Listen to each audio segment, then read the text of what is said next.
If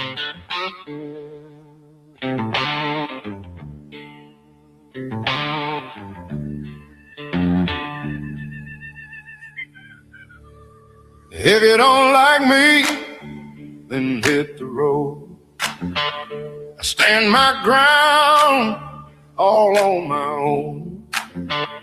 I won't change up just to make folks stay. And if you're real, you wouldn't walk away. I've seen men burn when the heat kicks in, try to play tough and then break again. But the ones who stay, those are carved in stone, and they ride with me like my flesh and bone. When the hell breaks loose, that's when you know who's solid steel and who's quick to go. Stand strong with me, that's loyalty. But break that bond, and you're dead to me.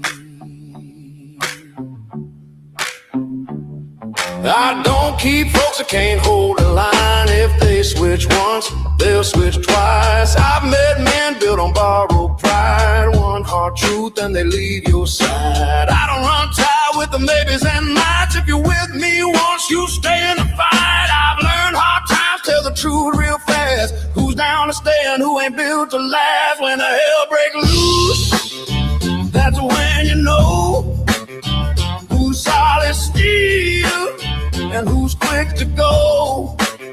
Stand strong with me, that's loyalty. But break that bond, and you're dead to me.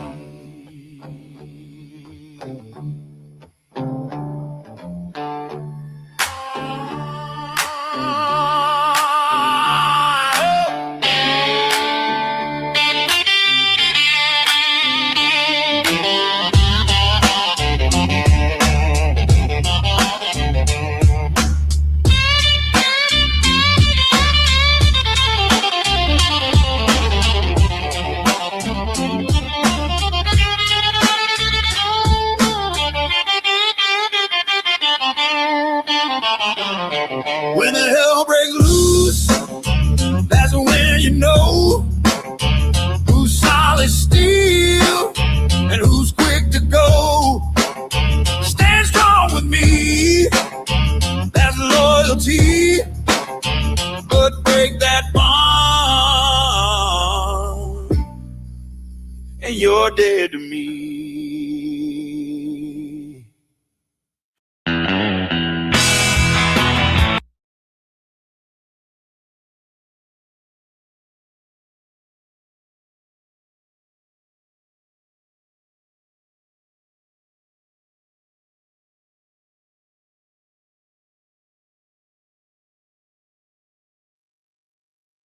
Speaking with JT Kofax. JT Kofax is a well known street artist, former mortuary transporter, and is infamously known for trying to burn down the home of JonBenet Ramsay, as well as stealing a page out of a morgue book, which logged dead bodies of who was who. And this exact page included the information regarding JonBenet Ramsay's body, including when she arrived at the morgue and when her body was transported elsewhere. The house that he infamously tried to burn down just went on the market and is listed for a whopping $7 million. At some point after Colfax's fire, the city council allowed a waiver for a slight change in the address of numbers, but the house remains original to this day. Here's my interview with JT Kofax. Okay, so I'm JT Kofax. I'm a convicted corpse abusing arsonist. I'm not up to the level of this channel of like ages and ages in prison or killing people, but I know them. So I did, my biggest stretch in life was 2.7 years in the Boulder County Jail. And it was related to the Ramsay case in a two strange roundabout ways, which we'll get to. In preparation for this, I have like boxes and boxes full of old newspapers about me and what happened with, I started the Ramsay house on fire eventually, but I also stole some papers relating to JonBenet. So I have boxes and boxes full, and I didn't get around to doing a thorough thing. It's not like they're filed.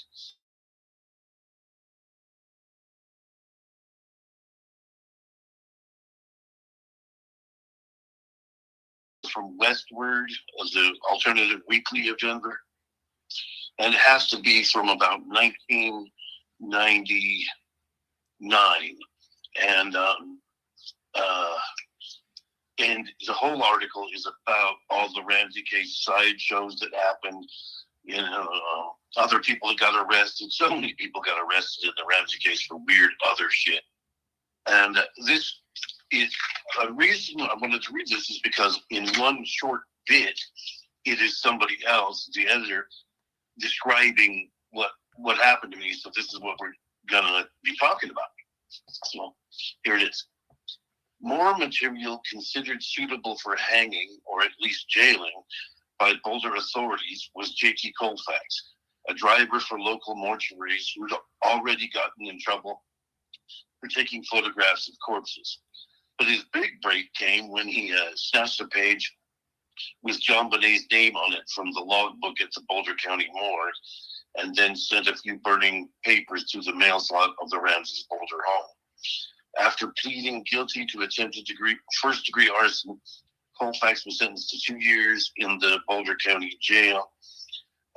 Mind you, I'd already been there 7 months, so that's how it's 2.7 years is what really happened. After pleading guilty to attempted first-degree arson, Kofax was sentenced to 2 years in the Boulder County jail, an ideal set for an erstwhile performance art. Kofax was recently released from jail. His time served before the grand jury was even close to serving up an indictment. And while a few people have suggested that JT Kofax might have killed John Bonet, he worked harder to solve the case from inside the jail than many have done outside. All right. And that's a newspaper article that you have from way back when? Yeah. It's one of millions, but that's more like a mention in an article about all kinds of other people too. Let's start out with talking about your childhood. Tell me about your childhood, how it was growing up. Were you an average kid, or did you get into any type of trouble or have any issues growing up? Not really. I went to bed too long, but and I had like shoplifting, stuff like that when I was 14. But I mean, like all the really young period, nothing remarkable. I always felt strange. I always loved to go hang out by the railroad tracks and be in empty places, which later in life I started doing urban exploring, like going into abandoned factories. I just loved to be in like a 7-story abandoned shoe factory and have it all to myself. It's really fun. But then when I got a little old, 14, 15-ish, I was gay and my parents hated it, and I smoked weed and they hated that, so I'd get kicked out, or I would run away, go to Los Angeles and prostitute and stuff like that. So yeah, it got pretty rough. I did come back, I would go and then come back and all that. I did graduate from high school and everything, but I was already living by myself in an apartment by then. So you said when you were a juvenile, you were like shoplifting, prostituting, running away. Was there any other type of criminal activity that you were engaging in? No. How long did the prostitution last? All through my 20s.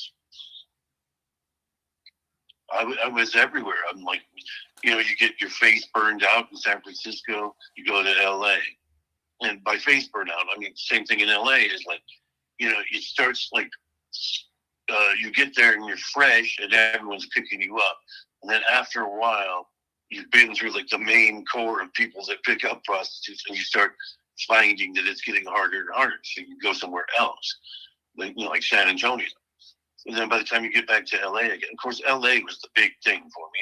And it's a big thing for male prostitution, of course. So I would come back there. But, if you left for a couple of months or a year, it all starts newly again. You're a new face to a lot of people. So how did you go from the sex trade into the mortuary business? Well, that happened, it wasn't like I was always stuck every time. It got to be later where, like I even went into the Army.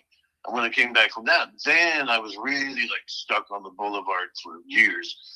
But otherwise, it would be like running away and doing it for a while and stuff like that. So then eventually, I'd come back. Then from Denver, from the family, I moved to San Francisco. I had some money, In those days, you could actually plop yourself in a town and get yourself a cheap hotel room that was affordable, for a weekly, like $60 a week or something.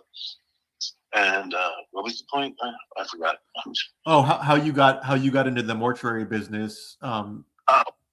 Yeah, so I had a job in San Francisco. I got fired from it the first 3 weeks. I just couldn't keep up with the massive. It was a restaurant, but massive. There was a hospital next door, and so there'd be certain times where like all the workers rush in, and I could not keep up with all the orders apparently. And who cares, So I got fired, and then I called a relative who had in-laws who had a mortuary transportation service in Los Angeles. And then I get called back and I'm told, they said, come down. So I did. And the very first night I got there, it was uncomfortable. They came to be good friends. We all laughed and everything. But the first day, you arrive there, then you live at their house in a room. And there was so it's the owner, his wife, and their a son from the previous wife, like 14 or something. And then in another room, there's a couple, and the guy of that couple I would ride with. And then there's me in a room. So, it's very uncomfortable to plop in somebody's house and go, here I am, I live here. Then finally, like around 10 at night, I'm like, okay, I'm going to go to bed. And I do. And then at 11 o'clock, like 1 hour later, comes the knock on the door, and the owner's wife is like, "You got a house call." And then I find that the info is taped. I get rushed into my suit and everything, and I get a big lump in my throat. Like, oh my God, this is really happening. And then I open the door, and the info is taped to the door, the outside of the door. Where you have to go pick this body up at the house, which turned out to be somewhere in East LA, and then to wherever we took it. That kind of stuff is unmemorable to me. Like, and there were so many cases that came after. Like, I can't remember where most cases I can't remember where I took them or something. Always to a client mortuary generally, sometimes to a coroner's office.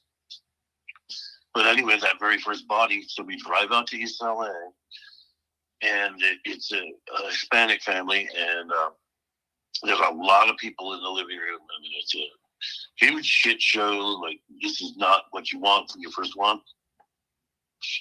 And my partner's kind of a big weirdo. He literally had love and hate tattooed on his fingers, like the Clash song says. And so the grandpa is dead on the toilet, sitting up, and he had pajamas on, long bottoms, and it hardly even looks like he took them down to shit, but that's only because they're obscured by, he had the pajama tops on and they were open, so they were flopping over that.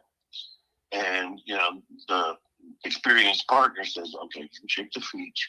We've got the gurney just outside the door, and everything's very, very cramped. I mean, this thing is hardly a step up from an airplane bathroom. And I just remember the feeling of, and I can still see my hands reaching for those feet, even though he was Hispanic.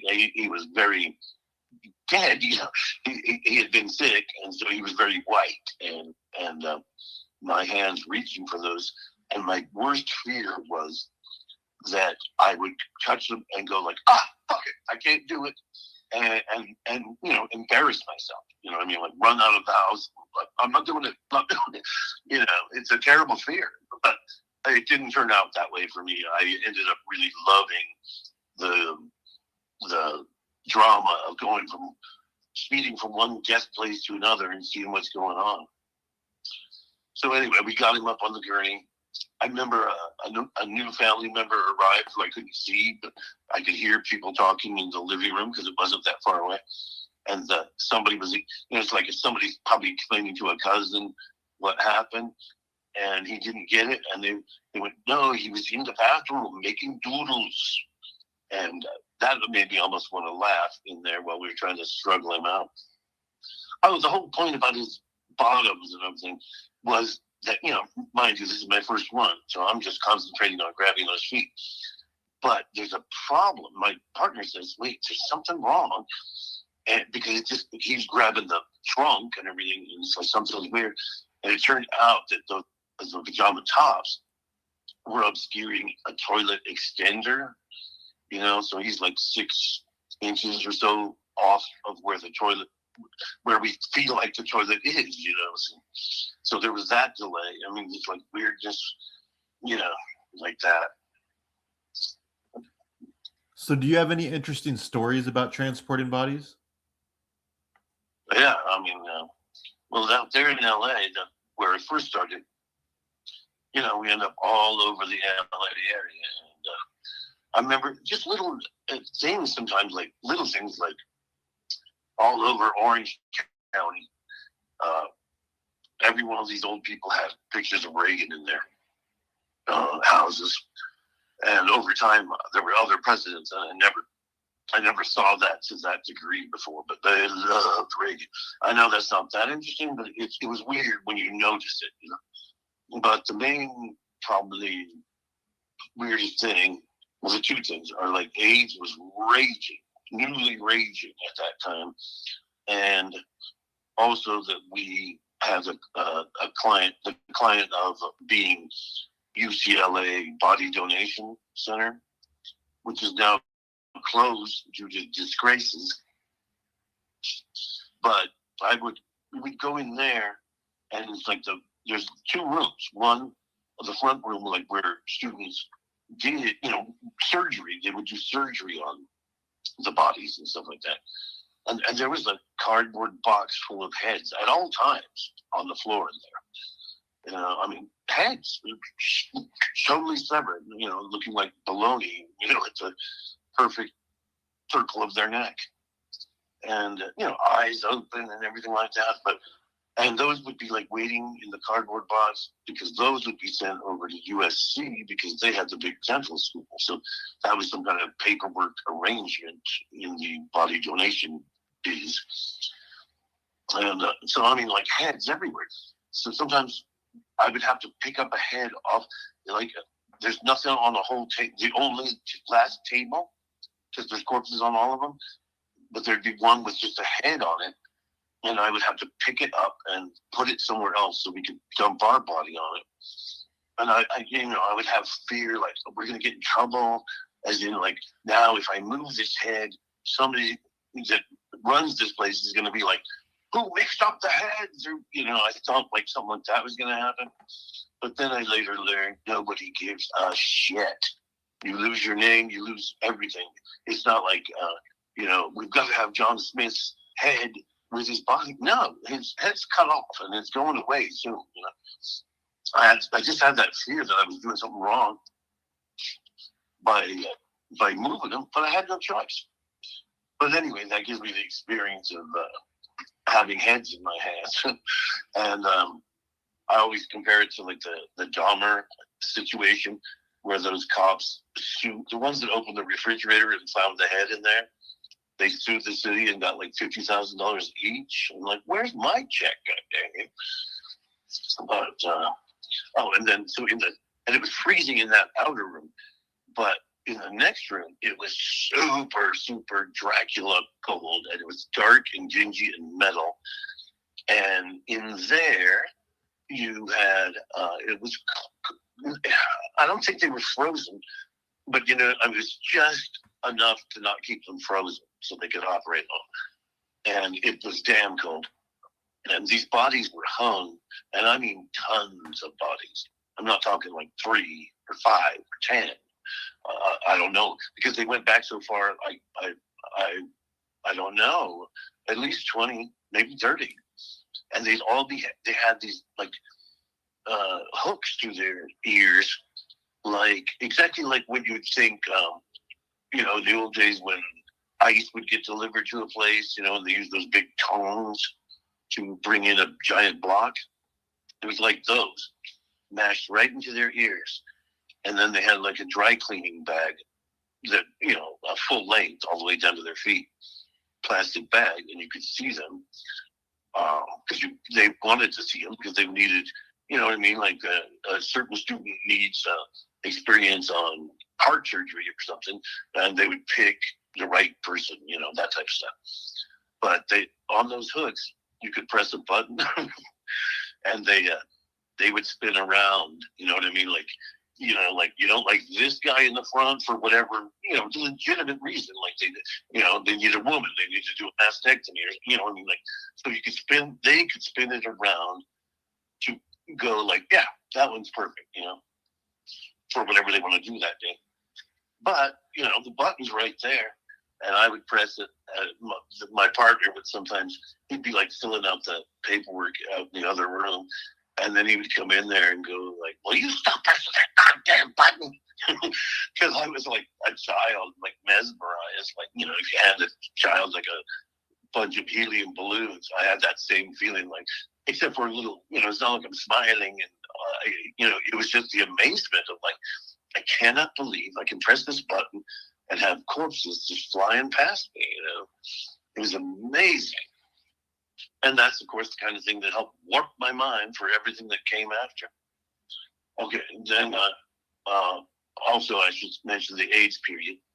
You got to remember, this was 1983 or 4. It was definitely in 84, but it might have started in 83. Me doing this, the transporting. So AIDS was raging, just absolutely raging. And when we pick up AIDS cases, they were like wrapped in triple plastic. And we would take them to we could take them to a variety of places. But one that I remember the most was a storage unit in Santa Fe Springs, where it was a regular, ordinary storage unit. Like, there could be people in the slots next door just arguing and going, "No, we need to save," like a whole couple going like, "We're going to save that. No, get rid of it." Just storage unit shit going on all around you. But they rented a big, it was called the Neptune Society that owned this. They rented a big enough space, of course, so that you could drive a car in there because of what was going to happen. So we could drive a car into our big storage space. But everything else about the lines of storages that anyone can see, you've all seen them. But there are, in every storage space, there's a cellar. There are big ones, big enough to put cars in. So we would drive in there, close the door, and all that was in there. So the rest of it was way too big. So it's just big emptiness and this big freezer in there. And we would throw them in there. And I would always rip the plastic off of their faces. I always feared I'd get in trouble for that too. Like they would call the boss and go, "Who's doing that?" But nobody gives a shit. And they also who could tell whether that happened at the hospital or but from somebody else or whatever, wherever we got him from. But I would always I had to look at him. Like AIDS wasn't what it is today. It was like, it was really scary. I can remember like the first runs that I would pick up, the first one I think was in a house call, so he was not in all that plastic. And by the way, this is exactly the era I was young and fresh in the mortuary business when the era came in, which is now standard, that you wear gloves. That was unthinkable. And it was still bad to do, but you did it with the AIDS cases at that time. And now, of course, it's just common sense. You know what I mean? All these diseased people. But it was like a female worker tradition. You know, I just remember slapping on gloves in this guy, some rich guy's house, and the family's there. And just when you snap them on, you feel like, you know, you're really breaking a taboo. You're like insulting these people. And, but anyway, you know, so I would, on the ones that didn't have much money or something, like county cases or something like that, we would take them and store them out there, and I'd rip open the plastic, even just in the sense of like, I'd look at him and think like, would I have slept with this guy? And in every case, I'd be like, no. But did you ever do anything that you weren't supposed to when it came to the corpses?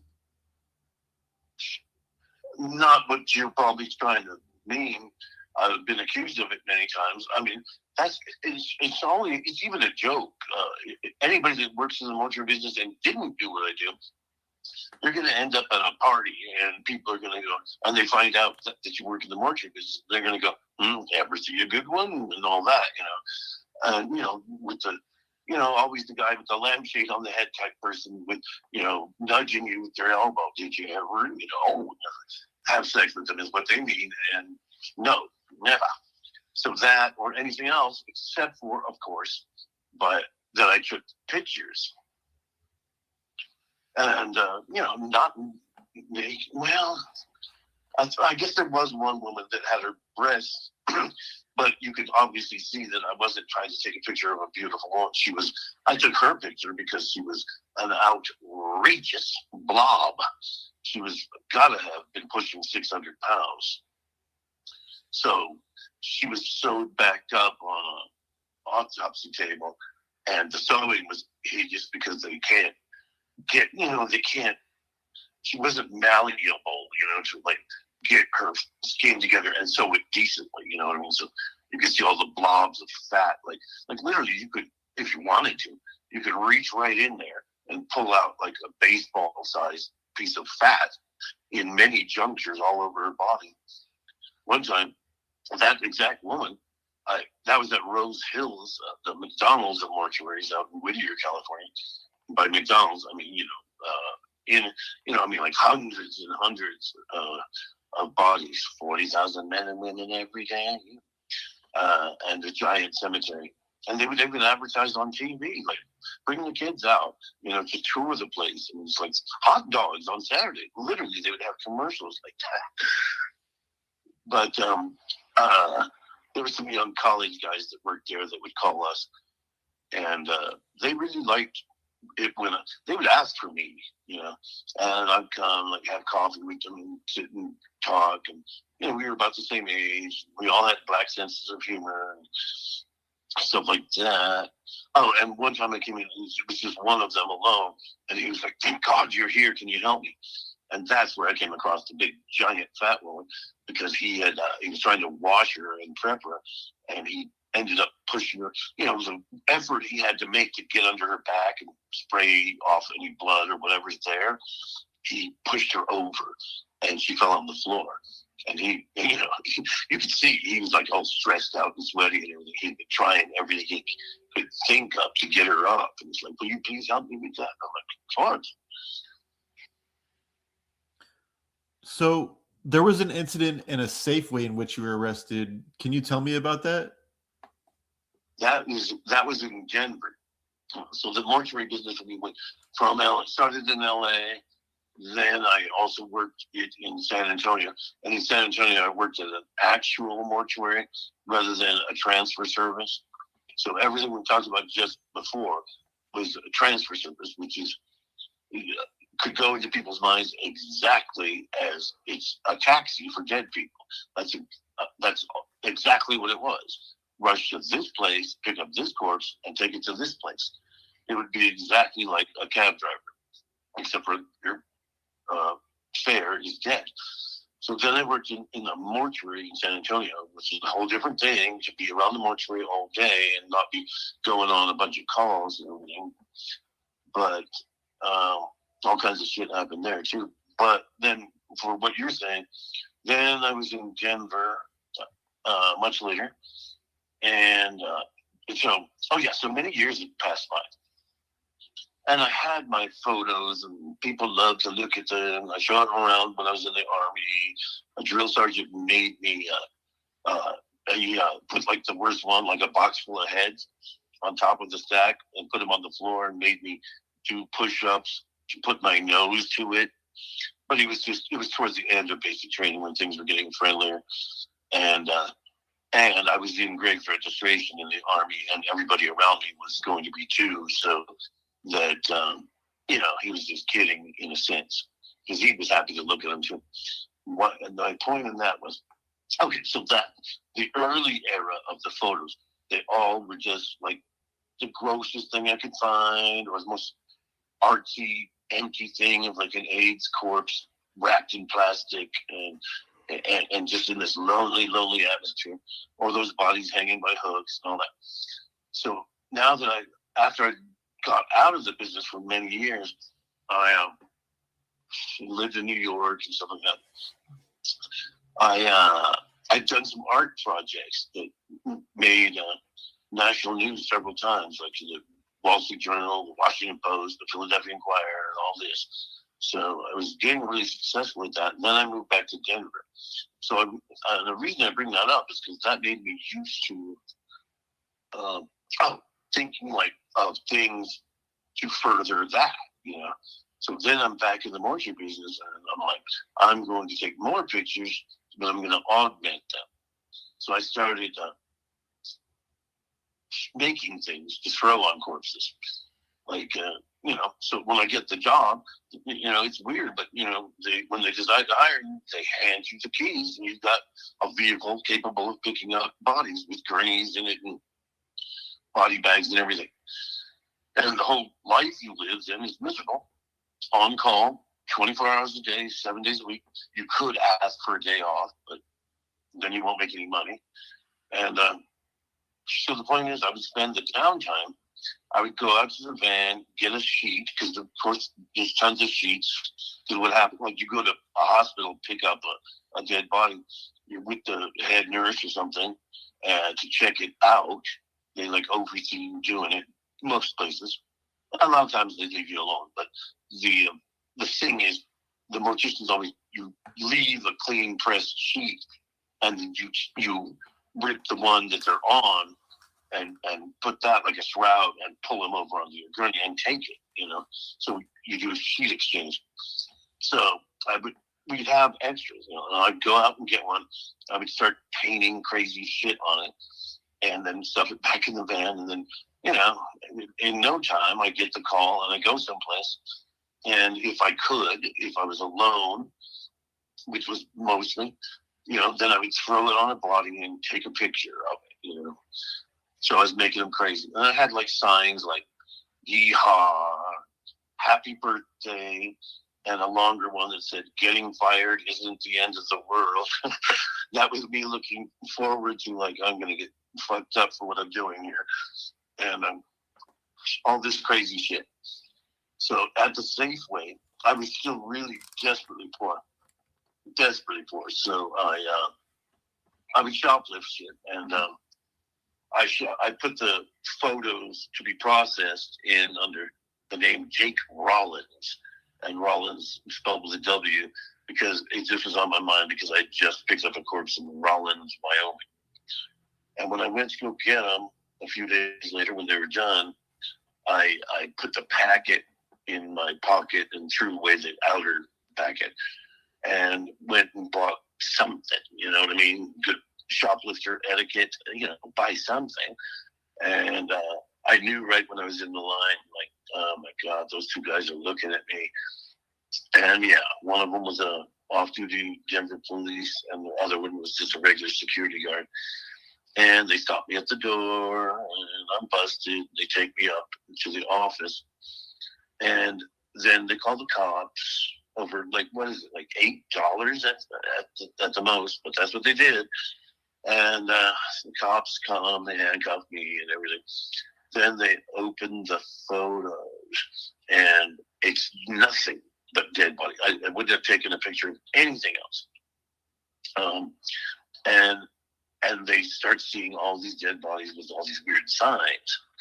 But to me, I always felt like, fuck, it's obvious these are in a mortuary, mortuaries all over town. As in, like, I would understand, like, if they're out in a field somewhere, what it would mean to a cop. But, I'm telling them, like, look, they're all in different mortuaries. I work in a mortuary business, got a mortuary van out there in the parking lot and all that. But when they took me out, go down the stairs, they were nearby to where the front door was, and get out into the parking lot. It was filled with cops, cop cars everywhere. And that's what I call cop greed, as in they were making a giant production out of this. And like all these idle cops, like I'm already in handcuffs and everything. I'm a pretty docile person, and it's like, you're not needed, all 50 of you, you know what I mean? But something interesting going on, so they idly pop over. And then when I was being driven to jail, the car that I was in suddenly screeched to a halt, and the cop grabs up my photos and rushes across the street to another cop who just stopped over there and shows them to him like it's his buddy or something. And I knew right then, it's like, oh my God, they literally think that they got a Dahmer on their hands, and they are really happy about it. You know what I mean? Like, cop greed. Like, I'm the one that drove him to the station. You know what I mean? Like, should it have turned out that way?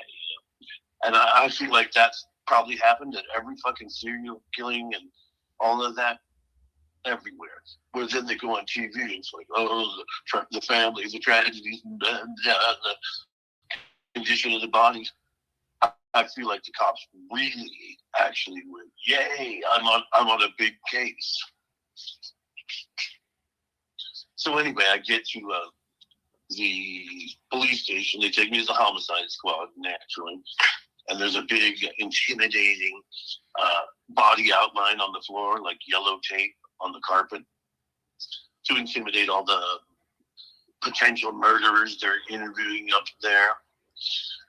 And I keep telling them it's just plain and simple, it's just crazy mortuary photos. Everybody in the mortuary business takes photos. I seriously wonder what goes on now, since everybody has a phone in their pocket, a camera in their pocket. But they keep wanting more and more, and I stupidly, I want to get away from them thinking that I murdered these people and all that. So I'm like, well, that one's at Bullet Mortuary, that one's at this, and all that. And I really screwed myself, because this led to charges in like 8 municipalities.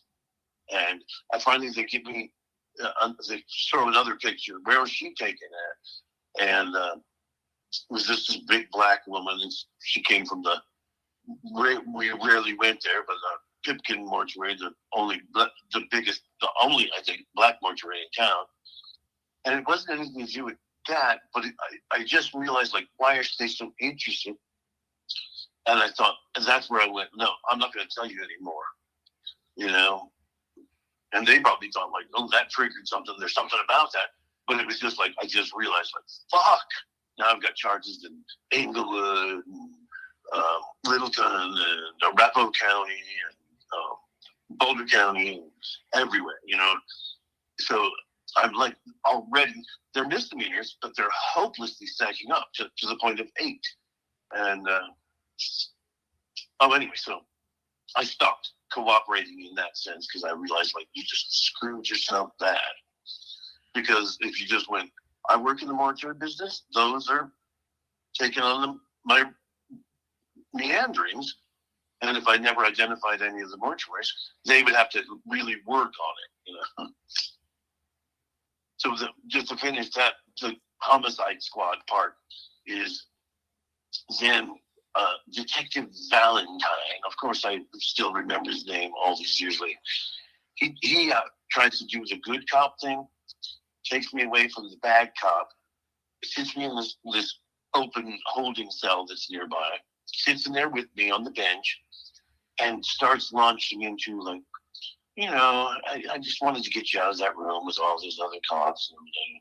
I know my partner's a dick. That kind of talk, he's smoothing into me. And then he wants, I know, maybe you want to get this off your chest. People do things, they get lonely and all that. And I was like, stop that right there. Because I knew he was trying to march me down into confessing about some sex thing. But there never was. There was never evidence of it. Because I'm sure they tried. But there wasn't. It was mind-bogglingly weird, the photos themselves. Which, if I'd have gotten away with that, if I hadn't had to steal them, I could be selling those. Actually, I have sold some. There were photos that remained in my possession, and I've sold them. Oh, in fact, one person. So, before we talk about the JonBenet Ramsay case and your link to it, what does the case mean to you, and why have you focused your time and energy on it throughout the years? I don't. Really. I haven't. There's like books out there that I know my name's in, and I've never even looked at it. Never. And there's like 5 of them at least. I mean, I've certainly seen the big one, Perfect Murder, Perfect Town, which has a little section on me filled with mistakes. But I went on with life real quiet. I've been like a hermit for over 20 years. Until lately, like now, believe it or not, like I help people sometimes go on catches, like stings, to get pedophiles. I've just done 2 in the last week. It is really incredible. But that's because of being in a community where people know about, in modern time right now, know my past and everything, and some of them find it interesting and funny. And it led me to meet people and get out for the first time in ages. But I'm not sure, did I sideswipe your question? Oh, I just focused on my riveted attention to the case. It was certainly that way in jail. But that's also because the case was raging at the time. And it was marching, inexorably marching towards the Ramsays getting indicted. Which, by the way, now it can be told. I'll tell you a little secret that could be explosive. Well, except for you, probably nobody can prove it. But when you're in jail for 2.5 years in a friendlier type jail like Boulder, you end up, you talk to guards and things like that in a way that wouldn't be proper in other places. And not that I did it that much, you know what I mean? Like, you'd practically, like, in your mind, be holding a stopwatch of, like, I can't be seen talking to Linda Rogers, to a guard, for, this long. Like, it's 10 minutes, like, I gotta split from her. But she was friendly to everybody, you know what I mean? But you can't go on and on, And what was my point? God damn it. In the jail, what? Oh, the secret thing is that the janitor, the head maintenance guy, there was once upon a time when the jail was built, it was intended to have electrical outlets in the cells. I don't know if they ever did that or not, but they were blocked when I was there. And the block on mine, it's right under your cold steel table. So you lean back in your chair, and naturally your foot goes on, because it juts out like 2 inches from the wall. So naturally your foot is on there to help you lean back and shit like that. So, but I noticed when I moved into this one cell, I noticed it moved. So of course I get down on my knees, like, what the fuck? Because I think like maybe I could have an inch or 2 of space if I get something like pills or something. But eventually a guard was thorough enough and he found that. And so the maintenance guy, during the lockdown, I have to just stand outside my cell, and the maintenance guy's in there soldering and shit like that. So we're talking, and he told me that they had done a lot of preparation out in the back for the media extravaganza that would have happened if the Ramsay's been brought in. And nobody seems to know that. It's got to still be out there, some of that work. I mean, think of the electrical hookups that would have to entail. So it was weird to know that, and nobody seems to know that to this day. They really kept that one hidden. But I guess, to sum that up, that it's not so much me, except for I heard it, but it's not so much about me, but as in the actual case. Like, I would hear stuff like that. People, because of what happened, like, I would be going on the radio, I'd be in the newspapers all the time, that people would tell me more, and I would get more and more educated. And so, yeah, I watched the case like a hawk, to the best of it I could there. So stuff like that happened. I mean, I even found the blueprints to the jail, and I ended up being like one of the first inmates online. And, I would write with my little golf pencil, send it to an inmate that had gotten out, and he would post them online. The Kofax diaries, and some of them are still out there online. And I found the blueprints to the jail. So I'm in a little booklet that appeared to be like from the grand opening of the jail, like where they would probably bring the city council and dignitaries in to, have a little party in the empty jail and show it off before they brought the inmates in.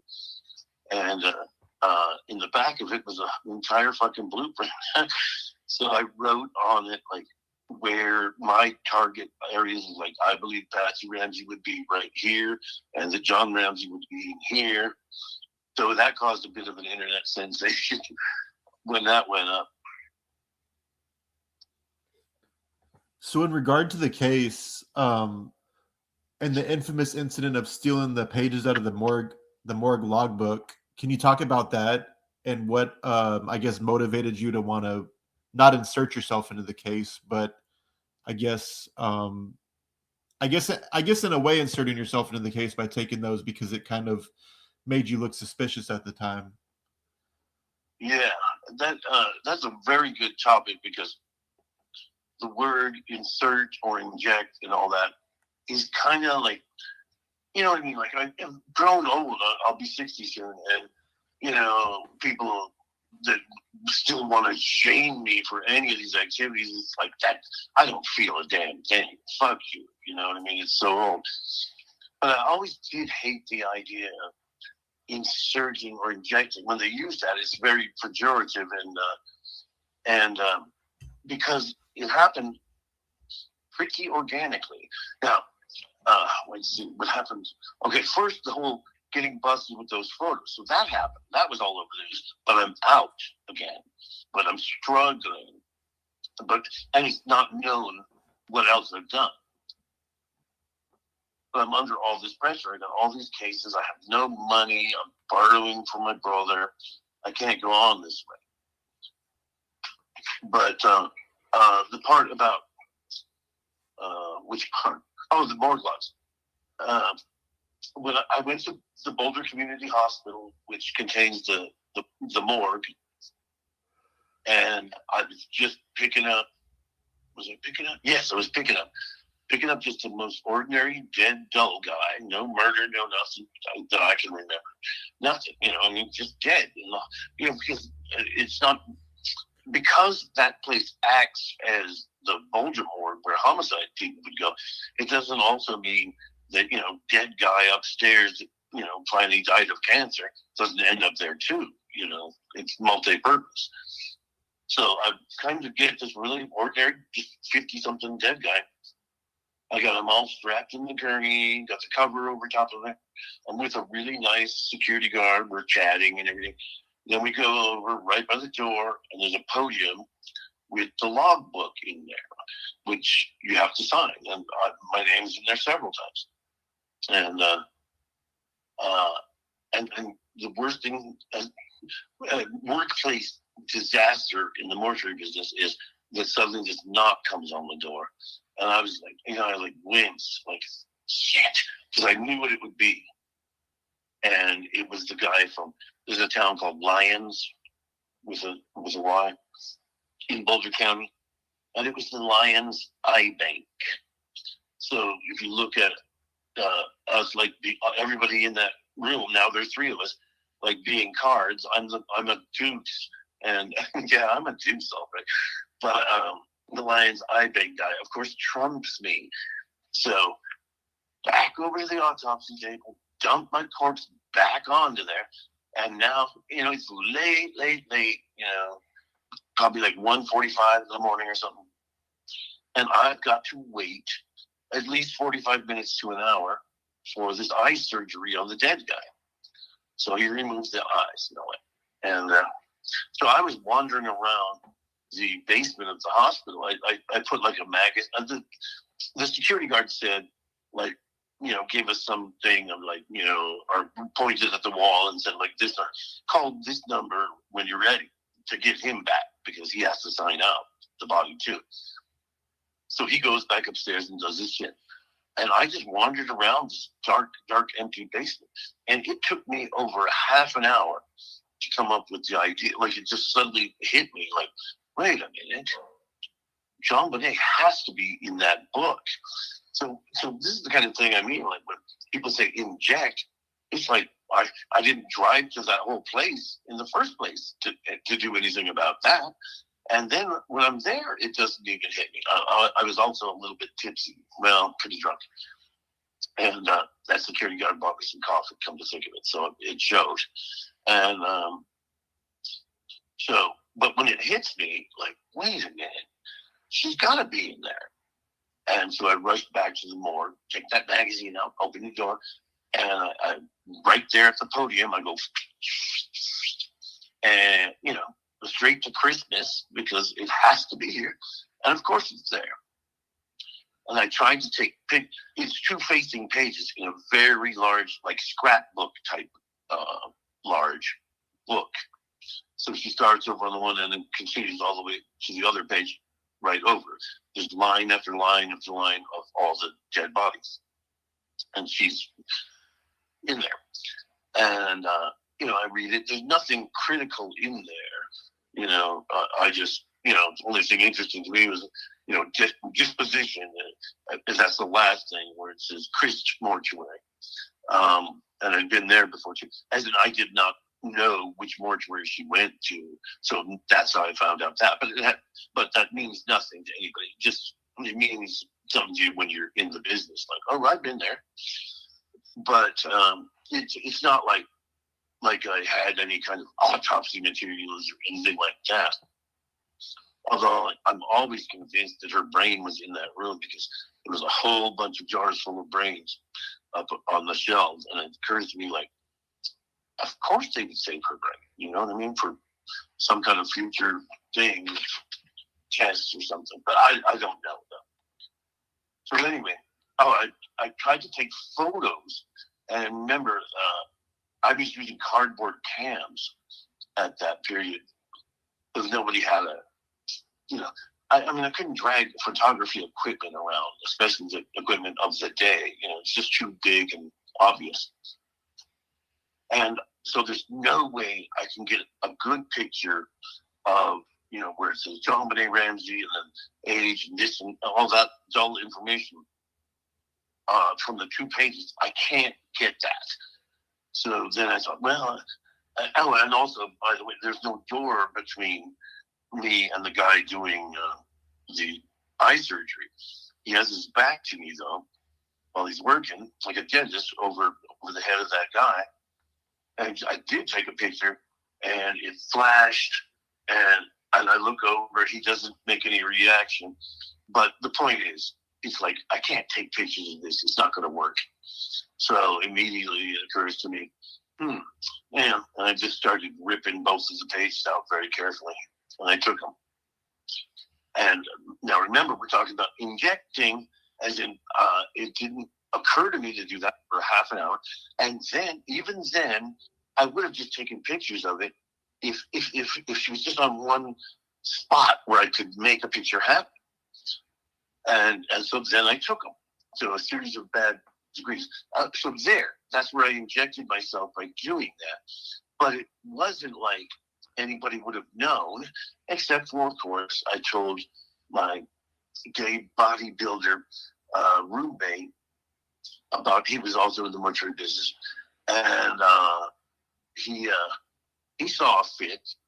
He was all excited, like, no way, man, and all that. But he saw fit to call a newspaper and tell them about it. He totally snitched me off. He didn't call the cops, but it was tantamount to calling the cops because naturally, the Rocky Mountain News, which doesn't exist anymore, naturally they called the cops and they're like, what? We don't know anything about that. So they go to the morgue and they go, and it's like, sure enough, the pages are gone. So I get busted for that. So you know what I mean? Like, that's my whole thing about injecting is, yes, I did that. Yes, I stole it. Yes, it's a crime. But it wasn't like I ran out with those papers, got naked in the street, and went, yeehaw, I got Ramsay papers, So he injected me into the case. That's my view.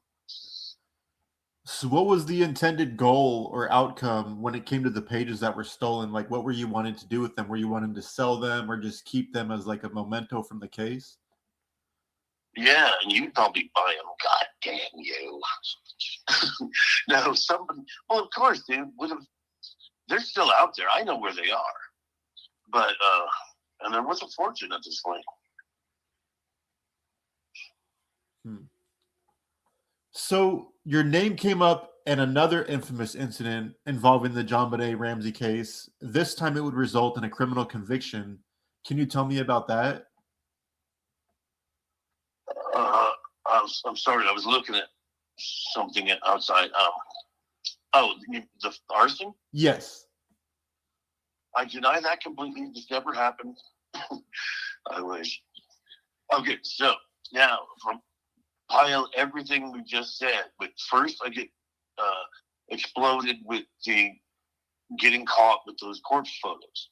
This, of course, that went national. There used to be a guy for older people named Paul Harvey who had a widely syndicated little bit on the radio, like every day, 5 minutes, and he'd go, and that's the rest of the story, or something like that. It ended up on that. I became like a national joke in a sense. Like I was on TV and shit like that, and like the Museum of Death somehow got. I bought like one of those numbers. You can just dial the number, and then you can go to a payphone and listen to your messages. I'm doing interviews left. I'm miserable as fuck on Colfax Avenue, and yet I'm still doing interviews in San Diego for some reason, all that. So the pressure of no money, no nothing, and then all of this publicity. And I won't lie, I had done those art projects. I knew I got so many people mentioned in gossip columns in New York and everything. It was so I was familiar with how to do that and everything. So it was amusing when it was portrayed amusingly, but then to have it be flung on with the Ramsay papers, the Ramsay thing being such a hot box of a mess.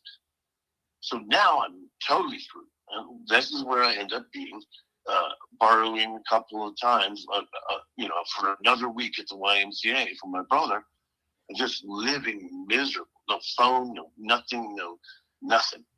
And I come down to the last $10, and I'm like sitting on a walking mall in Denver, the 16th Street Mall. And that's where it occurred to me. I'm totally drained. I've been depressed since I was like 14. I was diagnosed with manic depression. Anyway, at the same time that Hinckley was acquitted, is the same time I was in a mental hospital being diagnosed with that. Okay, so the point is, I got all of those charges everywhere. None of which I personally exactly. I did the things, but I didn't exactly inject myself into making it blow up this big. Remember, the cop agreed. So here I am, the last $10. And it occurs to me, I think I read in the paper right there, like I took out of the trash can, that the final walkthrough with the detectives and the Ramsays and their lawyers, the walkthrough of the house, like the detectives wouldn't be able to come anymore. Like the Ramsays agreed one more time and that's it.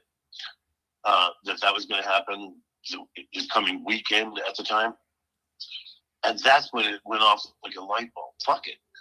Look at all this shit I'm going through. And now it's Ramsay related.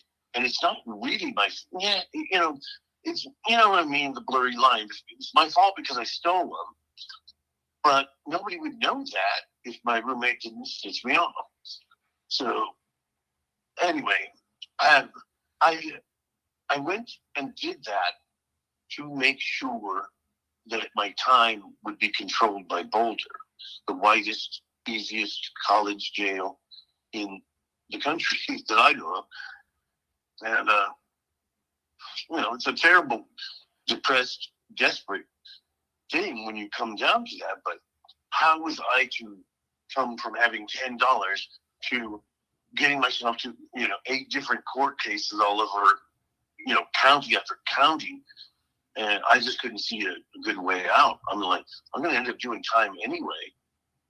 And so I did that to make it so that I didn't do it in the much, much real world jails like the Arapahoe County Jail or the Denver County Jail.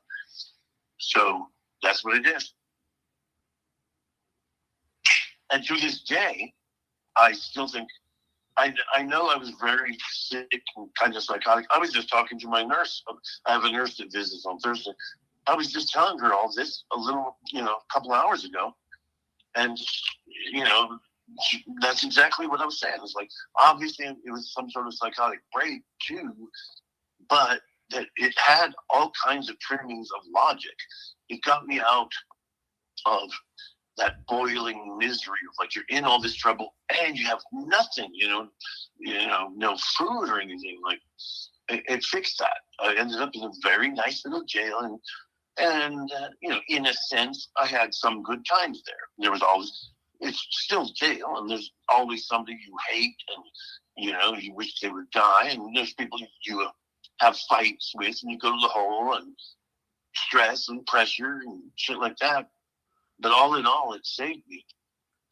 And like the very first, when I get to the jail for the fire, I'm put in the S-man, special management, naturally. And I'm in like the pod only has like, I would say about 16 cells. 2 of them are under a canopy of their own for deeply, people that just sit there, drooling and they don't even know where they are. I saw a guy in there with a sheet over. Oh yeah, they're like in their underwear too. They can't have anything.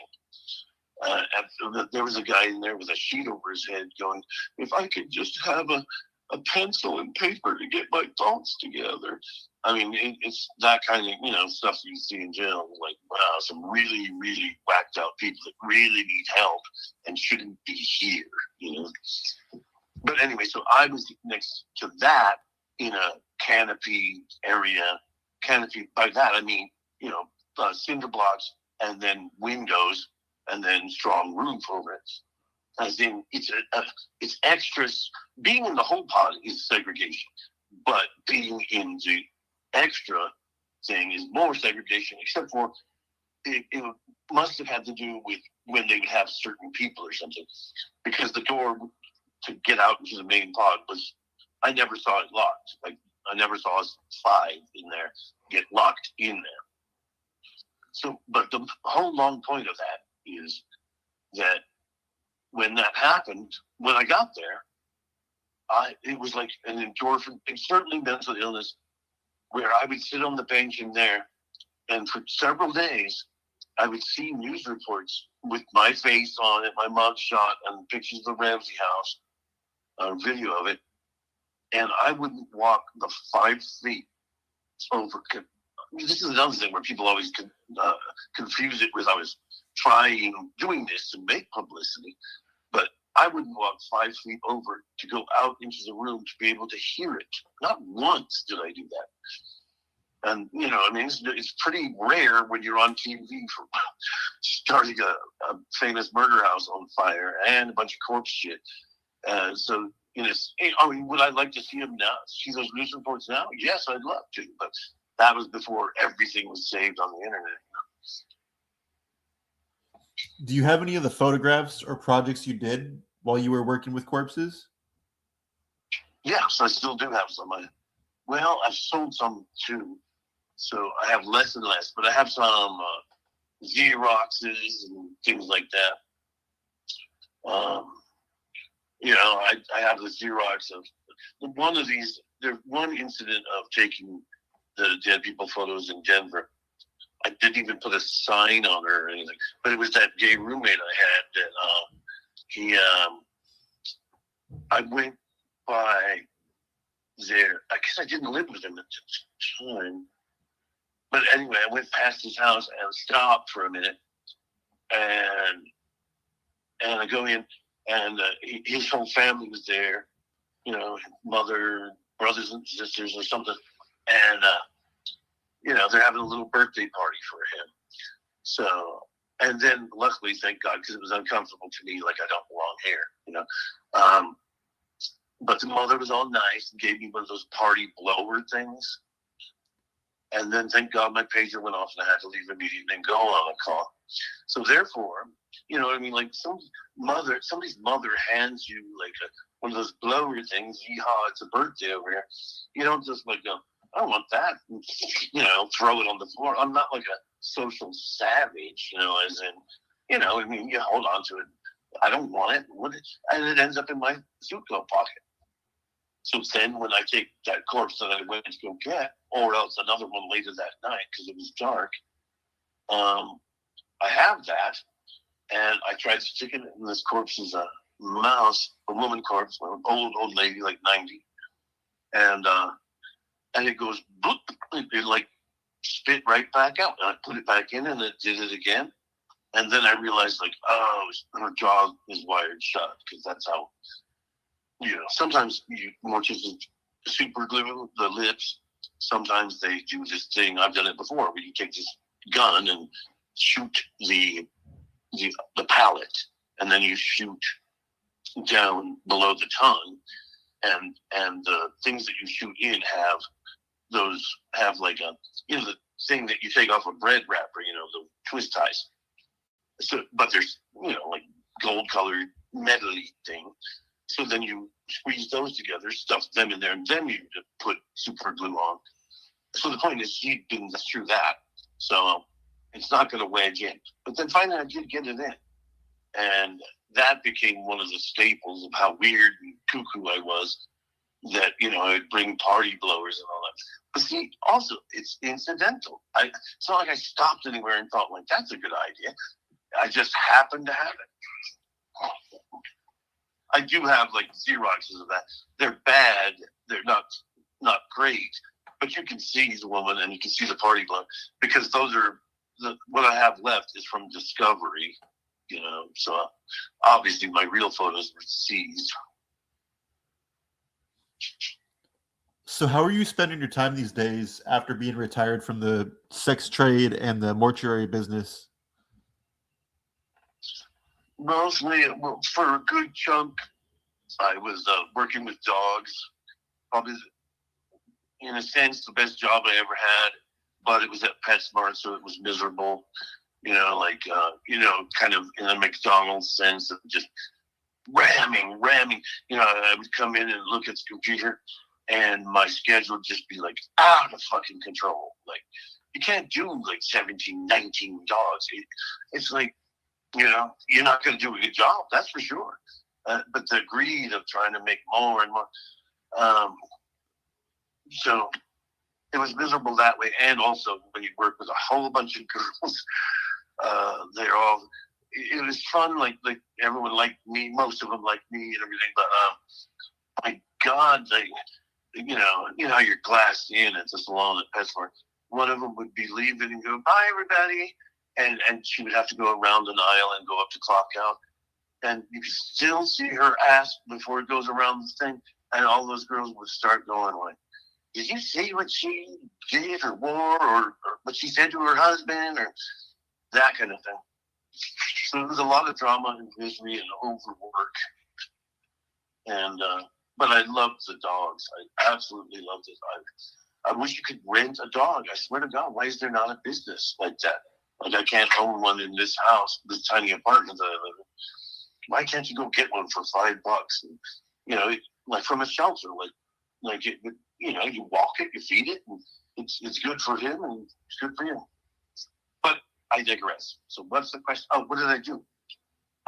So in all those years after that, first I moved to, I was a bartender and I obtained, shall we say, through magic, a good pile of money, over $50,000. And I started looking online, and this is where I finally got a computer in my life. And I found an arc from like Albany, New York, down to Reading, Pennsylvania, and onwards, every town along there, where I couldn't believe my eyes. Like you could buy houses for 10, 14,000 and stuff like that. So I picked Bingham to New York to go on a trip and look, because I in some stupid idea in my mind, it was like I'm moving closer back to New York City, which was the best period of my life when I lived there for 5 years. But it's 200 miles away, so if you don't live in New York is not the same. You know, I could go to New York right now and I know where to go and how to go, but it's not the same when it's so much better. You have to be able to just go home and get out of New York when you live there. And to just be in a expensive hotel room, not worth it. But damn it, did I get lost again? I am getting really older. What did I do? I am getting very older and sicker. I have COPD and emphysema and shit like that, and and memory problems. But the point was, what did I do? When I bought that house, naturally, because everything that happens to me goes ridiculously haywire. There was a manhole at the end of my yard. My yard was huge, like 188 feet, and very slopey. And down at the bottom, I saw it when I was looking at it with the realtor, and I just never paid attention to it. And I did buy that house, and then like 2 years later, I would say, a giant, massive flood happened. That happened to me 3 times when I lived in Binghamton, and I've never been around a flood before until then. I mean, like massive floods where eventually, when you can get out and start driving again, the frontage roads are lakes. You know, roads that you're familiar with. Like you're on the highway and you know how deep it goes down there to the road, and the water's all the way up to here, and there's people's coats and underwear floating on it. It's like, man, that was a massive flood. But I lived at the top of my slope, and nothing particular happened to me except for the manhole burst open and flooded all my neighbors' yards. And of course, when the water recedes, I go out there, the next morning, and I go, holy shit! And it like echoed out of the hole, because I had no idea I had like a Phantom of the Opera freaking tunnel under my yard. So I started playing with that like crazy, because it only usually had like a dribble of water in it, or maybe it could be a foot, could be up to your ankles generally. And I would go up and down the neighborhood. I could pop out at cemeteries. It touched on or went under 4 cemeteries. I mean, like that could only happen to fucking me. It was great. So it was great.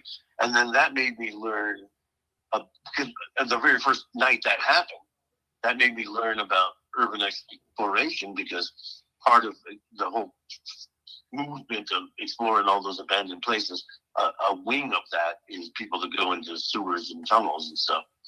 So I'm looking for that immediately when I find out that all my neighbors are flooded and it came out of my yard.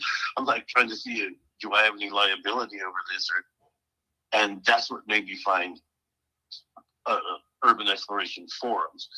And then I got on there, and then I started going, meeting up. I would go to Boston, Philly, Toronto, other places too, and all over Binghamton, going into these old factories. And I really loved that period. There's nothing like the peace of being in it. The only thing alive, well, there'd always be a rat or something, but in a giant empty factory. And I knew nobody and anything. So, on Christmas once, I actually kind of dressed up and went into that factory and brought my old military duffel bag and stuffed this payphone that had been beaten to shit for the coin box, but it was still in good shape. It just had a big dent in it, and it was laying on the floor every time I went. I was like, I'm going to give myself that for Christmas. And I put it in my backyard. I wanted to put it up on a post and everything, but I never did. And it got filled with ants anyway. But so going further back, there's that. I got into the urban exploration thing. Now I've gotten older, it's harder. A friend of mine named The Marshallist on YouTube, he and I went down the big giant sewer a few months ago in Denver. But I fell down, got really wounded, and I just don't have the balance and stuff I used to have. And Denver has no abandoned buildings because we like to put up condos and make everyone homeless with the outrageous prices. So I would be doing that. But then right up to today, the latest thing is I've been in these predator catching communities online where, they set up stings. They get some guy to, going like, I want to lick your, and all these sex things. And they think they're talking to like a 13-year-old, and sometimes way less. So people would go out and get them and berate them and get them arrested. Thank God. Because I know what it's like to torture chomos in jail. I was really good at it. It's psychological torture. I never fought with one, but I would make it really unpleasant for some of them. But so I became a part of that community in a weird way, with all my background, and people found it, and, people wanted to ban me from it. And then I kind of overcame that to a sense, but there's always pick people hiding behind their little hoods that want to hack at you. But eventually it got to the point where just last week I went on 2 catches myself. I shouldn't say did them because it was the work of other people, decoying and making it happen. So I more or less I rode along, as in I drove there, but I was just kind of periphery. Although I did call the cops on one, and that's part of the job of, it's a necessary thing that needs to be done. And in fact, one of those was done at the Century 16 Theater in Aurora, otherwise known as the Batman Shooting Theater. And that the Fred picked that. It's not like we thought let's make him go there so we have a good background for the video. Those videos are one is on a channel called Constantine VII, by the way, on YouTube. We didn't get, and then I went with another guy the day before for a different one, and the guy was a ghastly looking pedo for sure. But we didn't immediately get either one of them arrested, but that happens a lot. But 4 cop cars came for the first one. But they can, the detectives look at it later and then can decide to bust, and that happens all the time. We could find out any day now. So either one of these guys got busted. So there may be future catches in that way. But so just happens to be that immediately, right now, to answer that question, is that's what I've been doing lately. I'm freaking exhausted from last week still. So before we get out of here, is there anything that you'd like to talk about that we haven't covered yet? Not really. I mean, like the whole thing about the ped catching thing, I've been showing people in that community that your videos about the guy from Alaska and that beat, and everyone finds it hysterical about that the guys just used the sex registry and went from house to house beating and taking everything, and everybody's like, fine, Because they looked at them like they're not human anymore, so I'm taking your TV too. I don't know. Let's see. I don't know. It's like I got into that community by watching a local one called Colorado Ped Patrol, and I was all like, "Oh crap!" There's like, I got on disability, and I thought to myself like, "Please, try and do something wise, like walk around." I lived in an enormous building at the time, like walk around the building, and try and get yourself a little healthier and stuff like that. But instead, I instantly YouTube Rex bring me a pet catcher that's local, so I watched that. But that turned into he's been exposed. His name's Tommy Fellows of Colorado Pet Patrol. He's been exposed on Fox 31 Denver for being a charity fraud and all that. So that brought me into there to work on him, troll him. Everyone does, because and yet he's making hundreds of thousands. He's made a couple of 100,000 in 2 years. So I mean, I just hate. It's weird because now it's like I'm doing like. I do it in a weird, bizarre way. Like I've made videos with like I smeared peanut butter on my face and talk about shit, but because I don't care, I don't feel embarrassment anymore. But I do that and like attack him and everything. It's a sport. Like I don't know. There's thousands of us that do it, waiting for his end. But all I'm saying is weirdly that it also means that I'm like working against a criminal. I'm being like. He makes his children film. He invites pedophiles up to the house and makes his children film while work the catch, and they're like 11, 12 or 13, shit like that. So I work against that as a big hobby, and then now I ended up starting to go on these catches, and there may be more. And frankly, I do it in a weird way, but in a sense, I'm actually doing like a good thing, I mean, it's good to get these pedophiles, at least scare them to death, as in like where they go like, I knew it, that it would be a sting. And it's like, yeah, but you agreed to all this and you sent, certain photos and all of that. It's good to watch people get this done. There's some very, very good people doing it.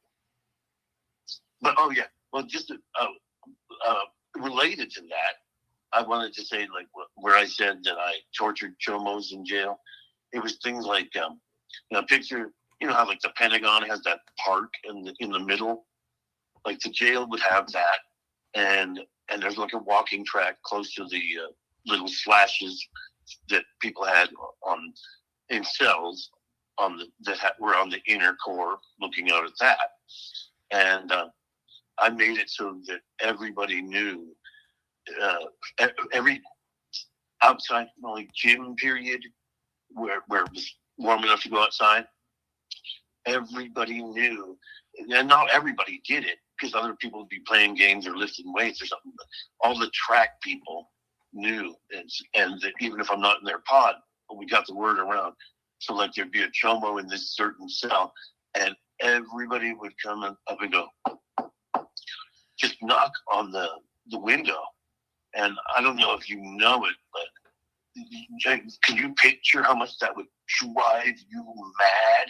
Because it's just a tiny little knock, but you get no rest, no comfort, no peace when you're in there and hearing that knock for hours and hours on end. Like every new group that comes out keeps it up.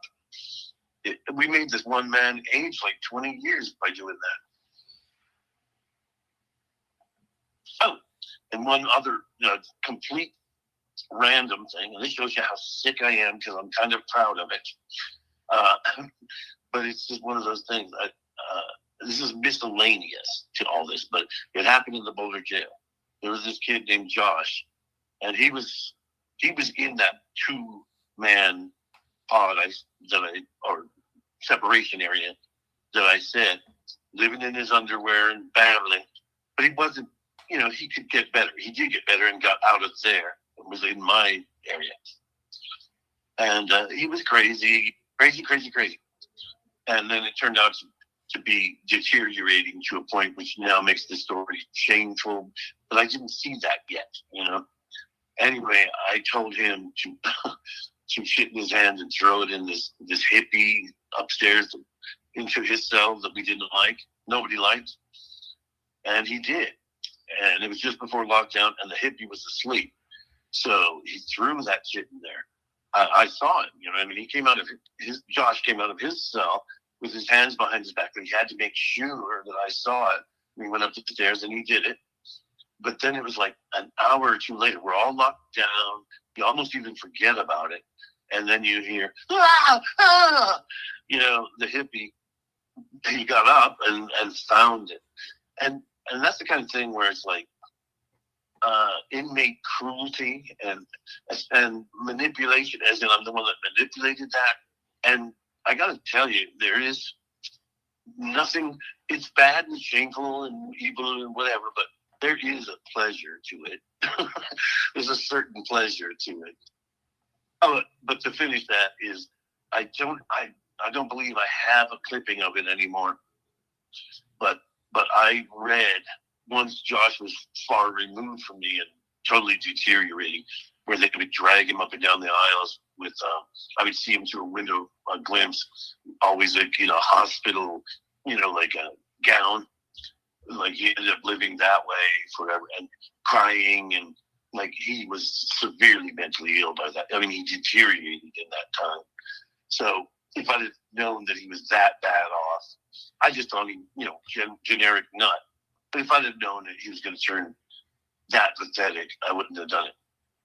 But I read an article at some point there while I was in jail that they got a law through called Josh's Law. And this is the part where I'm sickly proud of, because it had to do with, apparently there hadn't been a good, useful law about inmates throwing bodily fluids at corrections officers. So they invented it or fixed it, and they called it Josh's Law. And, come on, I can't help but snicker when I see something like that. Like, that's my law. I made that happen. And fuck that hippie too, by the way. That was my interview with JT Kofax. For extra content and ad-free episodes, head on over to Patreon.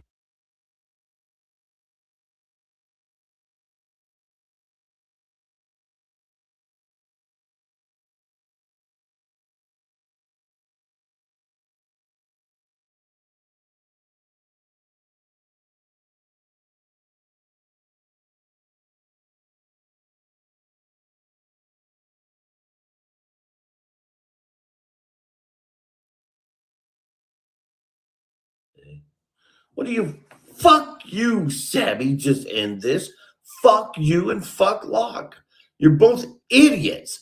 You always disgusted me, and I showed my contempt for you in not blazing desk pounding ways, but you just made me sick. You always did.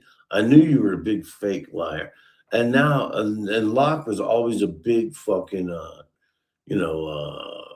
just wishy-washy piece of shit. So don't tell me. Just end this. I could go on until on and on and on. I don't want to go on about anything in this community anymore. But Ray, God damn it,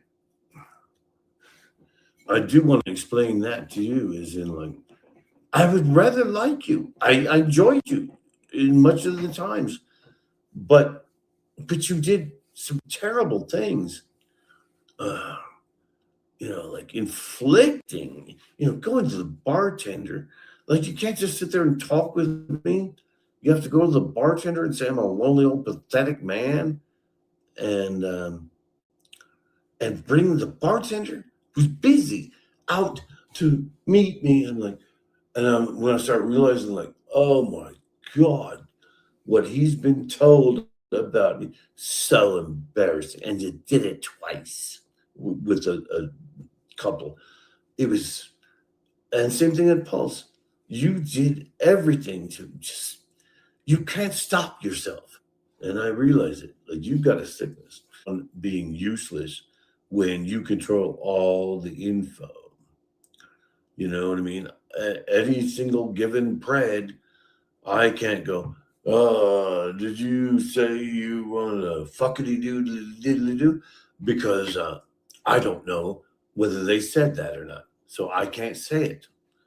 You bastard, you controlling bastard. All right from the beginning. Like, I'm taking the master bedroom. You do you know how much money that fucking house cost? And y'all want to make fun of Sam and everything, but he paid for it. And you go, I'm taking the master bedroom. And fucking Sam ended up sleeping in one of the rooms with bunk beds with nobody else in it, but one of the lesser rooms. And he gave me and Ed a better, rooms of our own. And then fucking Ray down on the only one on the bottom floor, which, by the way, I could have really used, because everyone's like, somebody comes out at the night going like, what, are you okay? Because they hear me huffing and puffing my way up the stairs. But Ray has to have that fucking prime room. God damn you, you selfish, awful man. I got in your car. It was like I threw a sack of potatoes in the back and you didn't even look at her. And you're like, get Blonde Java on the phone and put her on speaker. And it's like, what the fuck, man? It's insane. I knew you were sick. Oh, I knew it before that, but that was just like, that's so sick. You've never, you've seen us online, but you've never. Here we are in person. I'm right next to you, Blonde, and Christy's right behind me. Say hello. How's the flight? No. You think Blonde Java slighted you somewhere in the annals of time? And you want me to immediately get her on a speakerphone, let Christy rot back there, and let me rot over here, so you could talk to her, because I could arrange it. God damn you, Ray. Don't you realize how sick that is? And that's the way it began.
Throughout those 3 interesting and painful years that just always annoyed me.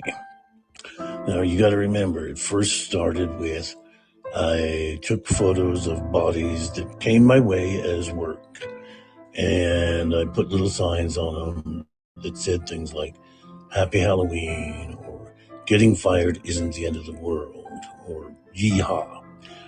So I got busted for that because I was dead broke. So I was just trying to save the developing fees, which could have been like $10, $12. I got busted for that. it was a huge scene.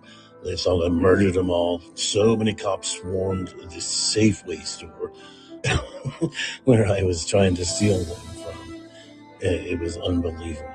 And when I was driven to jail for that, the cop car that I was in stopped, screeched to a halt, and the cop driving me took the photos and ran across the street to another cop that was going the other way, who had nothing to do with this, but it's like a friend of his, to show him the crazy pictures. But so what happened is, first that happened, and then I'd already stolen the morgue log pages, and a weirdo fellow mortician roommate who could never stop talking about gays enough. I mean, he was a bodybuilding Mormon and just obsessed with gay. Here a gay, there a gay, etc. Once I was already roasting for the corpse photos, he deemed it necessary to contact the Rocky Mountain News, and the Rocky Mountain News contacted the Boulder sheriff, who went to the morgue and discovered that the morgue logs were indeed missing.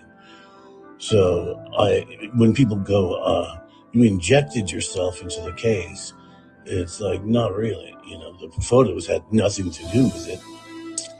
I would have been, I had done that before in Los Angeles in 1984, but not with signs or changing the scene. But so that had nothing to do with it. And injecting by the morgue logs, nobody would have known those were gone for perhaps years if this roommate hadn't done it. So he injected me into the case. Oh, yeah, he did. Anyway, see, now I keep going.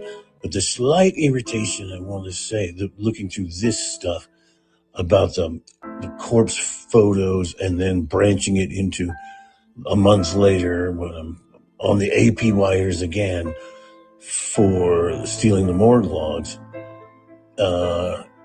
is that, somewhere in these interrogations, they're like, so what you were doing was, shock art? And I'd be kind of gum-chewingly like, yeah, I guess. And then they hung that around me like a millstone. God damn it. Yeah, JT Kofax, who calls himself a shock artist and all that. And that's the way the media and the police work. Fuck you, Paula Woodward.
might finally crack this case.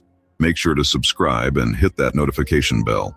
Here at True Crime Vault, we unlock the cases that demand answers through scientific investigation and factual analysis. New deep dive investigations every week.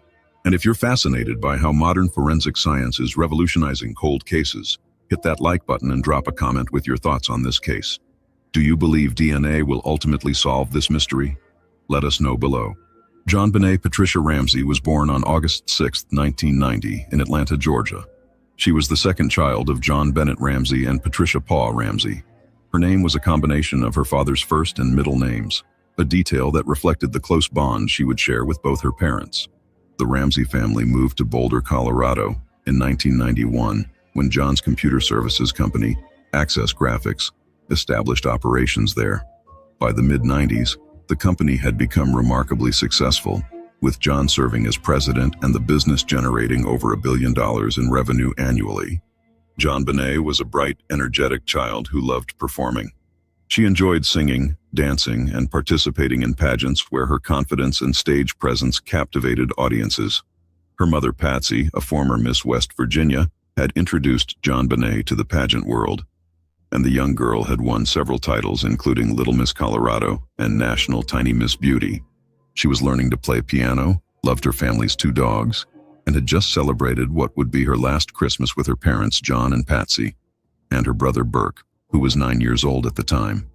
JonBenet attended High Peaks Elementary School, where she was in 1st grade. Teachers described her as engaged and enthusiastic about learning. She had friends in the neighborhood and participated in activities typical of children her age. The family lived in a large Tudor-style home at 755 15th Street in Boulder, a house with multiple levels, numerous rooms, and a somewhat complex layout. It was an affluent neighborhood, the kind of place where families felt safe, where children played outside, where doors were sometimes left unlocked because crime seemed like something that happened elsewhere. The Ramsay family was well integrated into Boulder's social community. John was respected in business circles. Patsy was active in social and charitable activities. They attended church regularly. They hosted gatherings and were known for their Christmas parties. By all outward appearances, they were living an American success story. A thriving business, a beautiful home, healthy children, and a life filled with opportunities and promise. On December 25, 1996, Christmas Day, the Ramsay family followed their traditional holiday routine. They opened presents at home in the morning. JonBenet received a bike that she was excited about, though the cold Colorado weather meant she'd have to wait until spring to really enjoy riding it. In the afternoon, the family went to the home of Fleet and Priscilla White, close friends who lived nearby. Fleet White was a businessman who John had become friendly with through social and business connections. The families had spent time together previously, and the Whites' home was a comfortable, familiar place. The Christmas gathering at the White home was festive and unremarkable. Multiple families were present. Children played together. Adults socialized. Food was served. It was the kind of holiday gathering that happens in homes across America every Christmas. JonBenet was her usual energetic self, playing with other children, enjoying the festivities. By all accounts, she seemed perfectly normal, happy, engaged with the celebration. The Ramsay family left the White home around 8:30 or 9 o'clock in the evening. They drove the short distance back to their own home. This timing would later become important to investigators trying to establish a timeline. When they arrived home, both children were tired. It had been a long, exciting day. According to John and Patsy's later statements, JonBenet had fallen asleep in the car on the way home. John carried her upstairs to her bedroom. The exact sequence of events after arriving home would become one of the most analyzed and debated aspects of the case. According to the Ramsays' account, JonBenet was put to bed without fully waking up. She was already in comfortable clothes. Patsy stated that she may have helped JonBenet with bathroom activities and getting ready for bed, though JonBenet was mostly asleep through this process.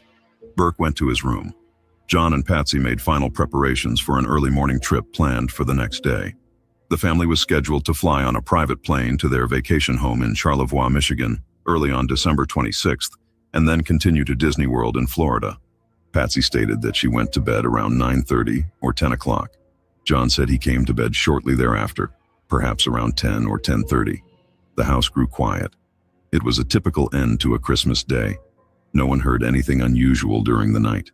No sounds of struggle, no cries for help, no indication that anything was wrong. The house, with its multiple levels and thick walls, stood silent in the cold Colorado night. But something did happen in those dark hours. Something that would transform this family's life, this house, and this case into one of the most analyzed crime scenes in modern history. When the morning of December 26th arrived, nothing would ever be the same again. At approximately 5:45 in the morning, Patsy Ramsay came downstairs. She was preparing for the early morning trip. She descended the spiral staircase from the second floor toward the first floor.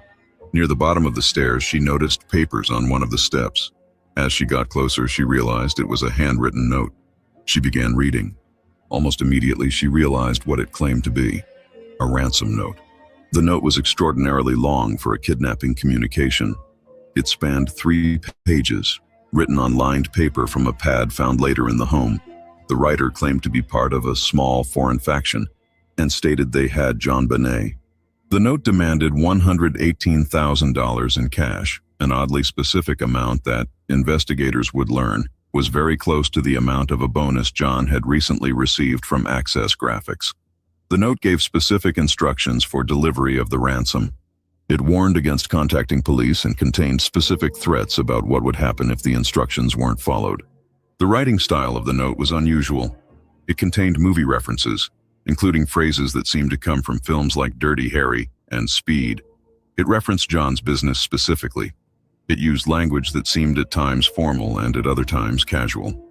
The note was signed SBTC with a symbol, though investigators never definitively determined what these initials represented.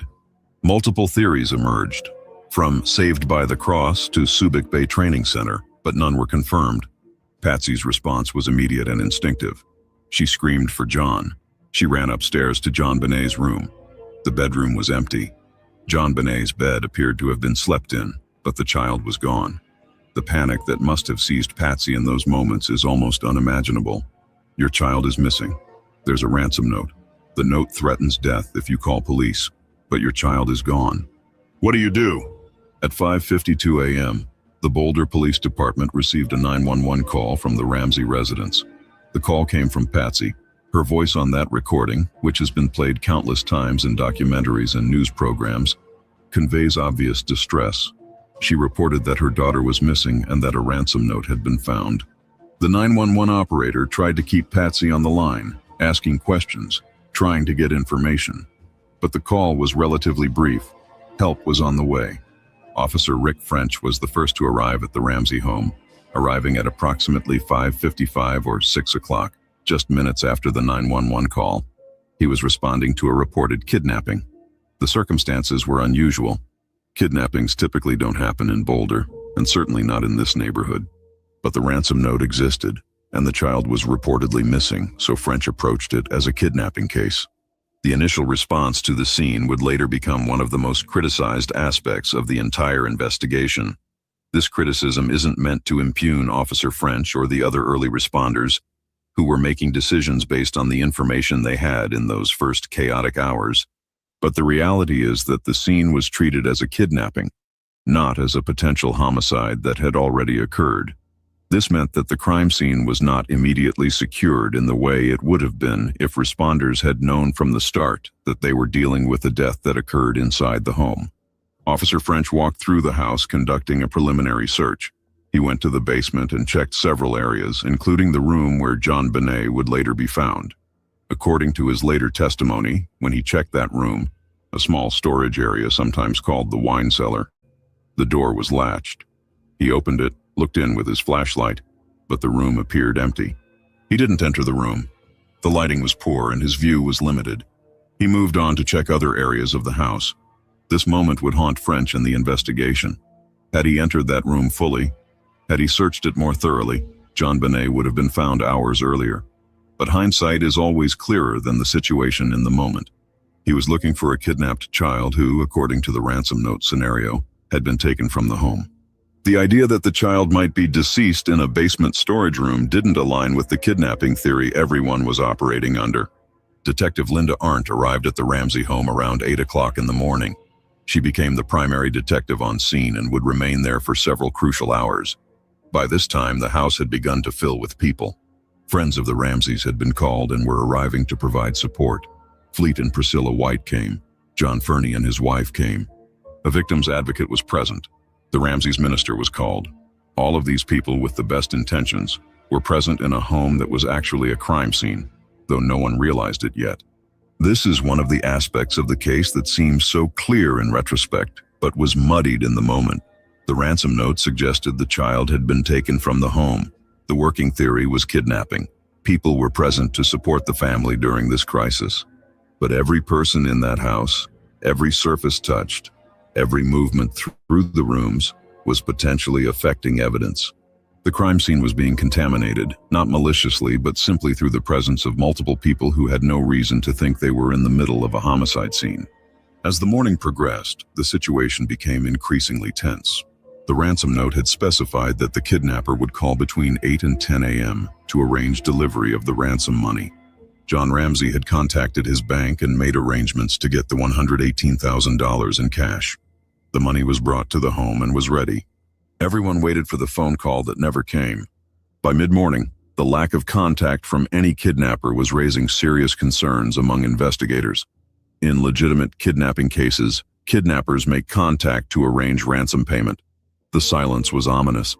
It suggested that either this wasn't a real kidnapping or something had gone terribly wrong. Detective Arndt was concerned about the situation. She felt she needed backup but was having difficulty getting additional investigators to the scene promptly. She would later describe feeling increasingly uneasy about the dynamics in the house and the lack of support she was receiving from the department. Around 1 o'clock in the afternoon, approximately 7 hours after police had first arrived, Detective Arndt asked Fleet White and John Ramsay to search the house again. This instruction would prove to be the moment everything changed. At approximately 1:05 p.m., John Ramsay and Fleet White went to the basement. They went to the storage room that Officer French had checked hours earlier. John Ramsay opened the door. He saw a white blanket on the floor. He immediately recognized it as a blanket from John Benet's room. He rushed forward. John Benet was there, wrapped in the blanket. She had been deceased for some time.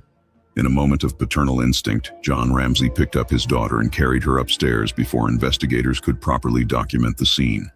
Fleet White, who was with John, later described the moment as surreal and horrific. They had been operating under the assumption of a kidnapping all morning.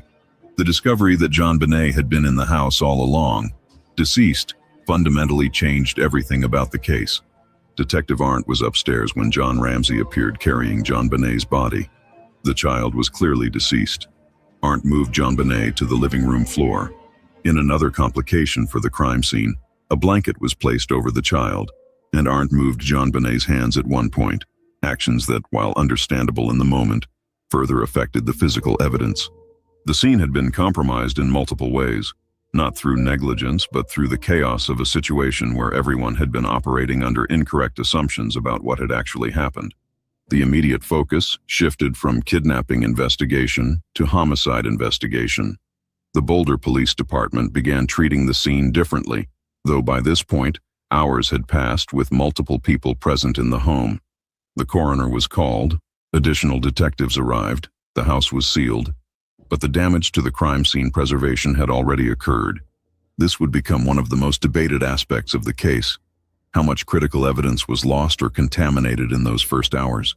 What might investigators have discovered if the scene had been secured from the very beginning as a homicide scene rather than a kidnapping? The forensic examination performed later that day by Dr. John Meyer, the Boulder County coroner, revealed critical details about how John Benet died. The official cause of death was asphyxiation associated with craniocerebral trauma. John Benet had suffered a significant blow to the head, causing a skull fracture. The blow had been severe enough to cause a fracture approximately 8.5 inches long. This injury would have been immediately incapacitating and likely caused unconsciousness. She had also been strangled with a ligature device. This device had been fashioned from cord, with a wooden stick used to create what's known as a garrote, a mechanism that could be tightened. The presence of this device indicated deliberate construction. It wasn't a simple strangulation. Someone had taken time to create this device. The sequence of injuries became important to investigators. Medical evidence suggested the head injury may have occurred first, possibly rendering JonBenet unconscious, with the strangulation occurring afterward. The examination also revealed evidence that investigators interpreted as possible indications of assault. Due to the sensitive nature of this case involving a minor, specific details of these findings remain in sealed court documents.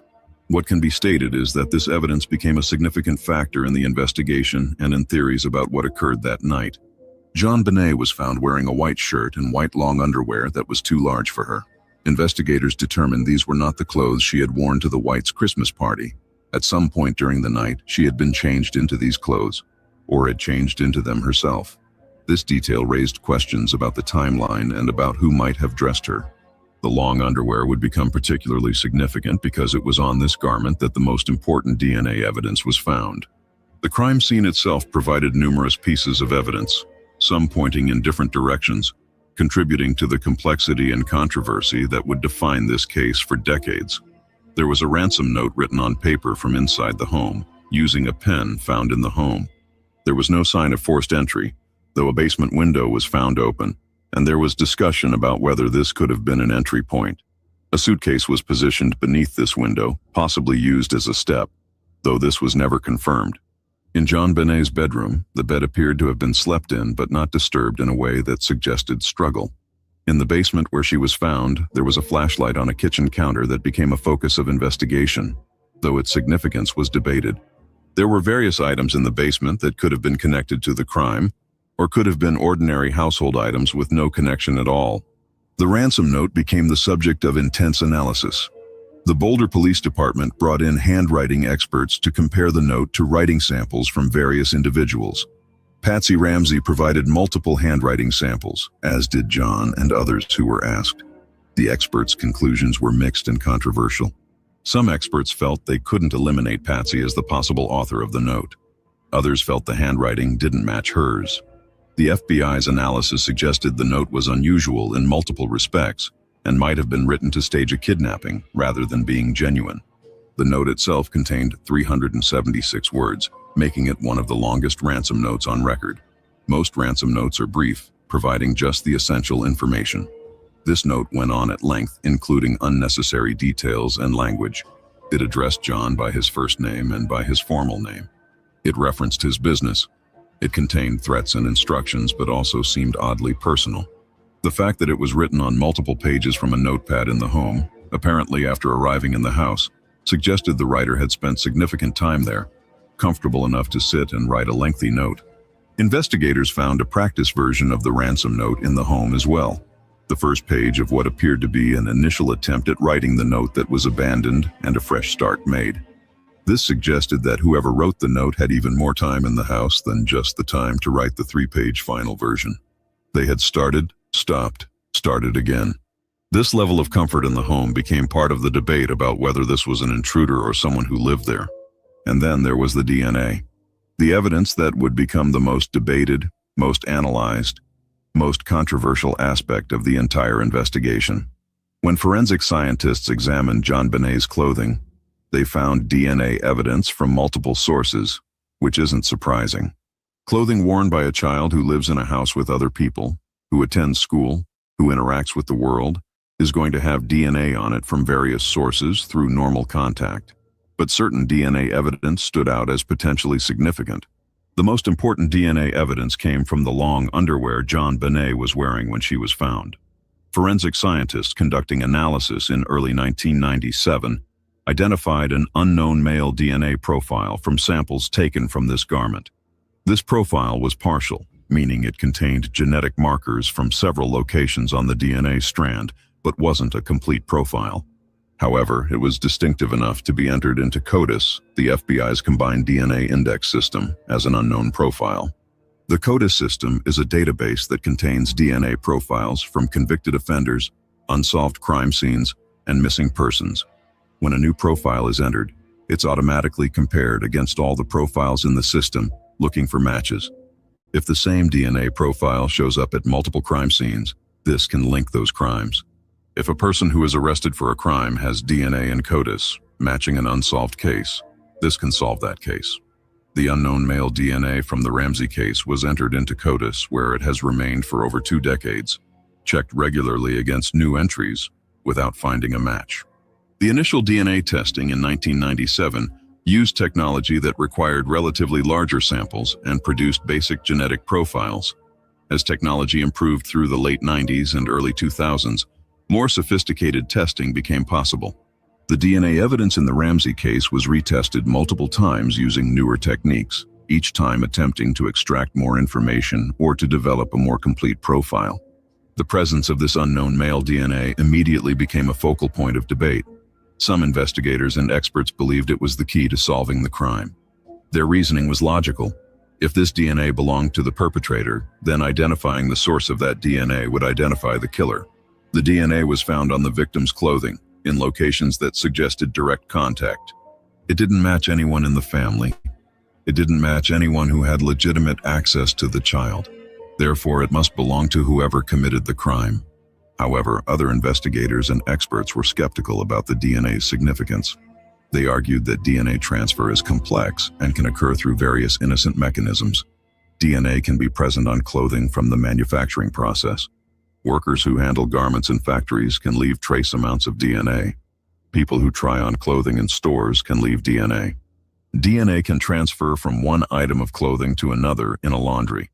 DNA can transfer through secondary contact, touching an object that someone else touched, then touching something else, transferring DNA without direct contact with the primary source. This debate wasn't academic. It fundamentally shaped how different investigators viewed the case and what theories they pursued. Those who believed the DNA was significant tended to focus on intruder theories, the idea that someone not in the family entered the home and committed the crime. Those who were skeptical of the DNA's significance tended to focus on theories involving people who lived in the home or had regular access to it, arguing that the DNA was coincidental and that other evidence was more important. The Boulder Police Department, in the first years of the investigation, largely focused their attention on the Ramsay family. This focus created intense controversy and would eventually contribute to a split between the police department and the district attorney's office about the direction of the investigation. The police believed that the evidence, particularly the ransom note and the lack of forced entry, pointed to someone in the home. The DA's office, particularly as DNA evidence was analyzed and reanalyzed, became increasingly convinced that the unknown DNA was significant and that an intruder theory was more plausible. This institutional conflict played out publicly over the years, with leaks to media, with public statements that sometimes contradicted each other, and with a general sense that the investigation was being pulled in different directions by different stakeholders. It's impossible to know how this internal conflict affected the investigation's effectiveness, but it certainly didn't help. Cold cases are solved through coordinated, sustained effort by teams working toward the same goal. When the team is divided about what the goal should be, success becomes much more difficult. In 1998, Boulder Police Chief Tom Kobe requested help from the FBI and other outside agencies. The FBI had been involved to some degree from early on, but this was a more formal request for comprehensive assistance. The FBI conducted a review of the evidence and investigation. Their conclusions, leaked to media over time, suggested they believed the evidence pointed towards someone in the home rather than an intruder.